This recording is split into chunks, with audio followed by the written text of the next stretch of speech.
Article 14, Monsieur Lamblin. Donc vous êtes assez nombreux. Donc, Monsieur Lamblin, c'est pas, comme ça, il n'y aura pas de problème. Avec tous les orateurs, je demanderai de respecter les 2 minutes. Monsieur Lamblin étant le premier à qui... je suis prévenu trop tard, Monsieur le Président. Je fais cette recommandation, mais je sais... Non, mais rassurez-vous, je vais essayer de tenir compte de votre demande. Donc, le chiffre tombe. Finalement, vous maintenez envers et contre tout le seuil de 20 000 habitants minimum pour l'intercommunalité. Le message que vous délivrez est clair.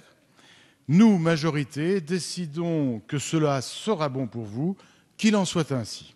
Toutefois, l'initiative quelque peu soviétique devant cette initiative quelque peu soviétique, devant la levée de boucliers, le gouvernement et sa majorité reculent sans en avoir l'air en prévoyant des exceptions. 55% d'exceptions quand même.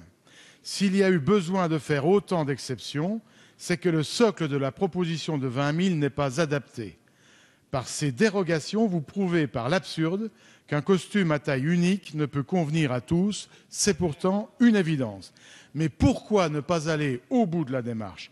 Pourquoi, après avoir défini les objectifs de politique publique, ce qui est notre rôle au plan national, ne pas ensuite laisser aux élus locaux le soin de trouver la meilleure solution pour les atteindre?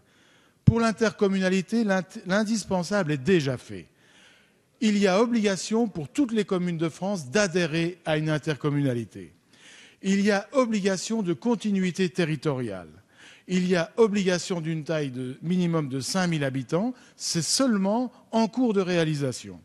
Puisque le nécessaire est fait, pourquoi s'encombrer d'une règle superflue qui bride, qui impose et surtout qui coûte? Ayez confiance, si ceux qui se trouvent trop petits estiment qu'ils ont intérêt à grandir, ils le feront, soyez-en sûrs, sans avoir besoin d'un article de la loi qui le leur impose.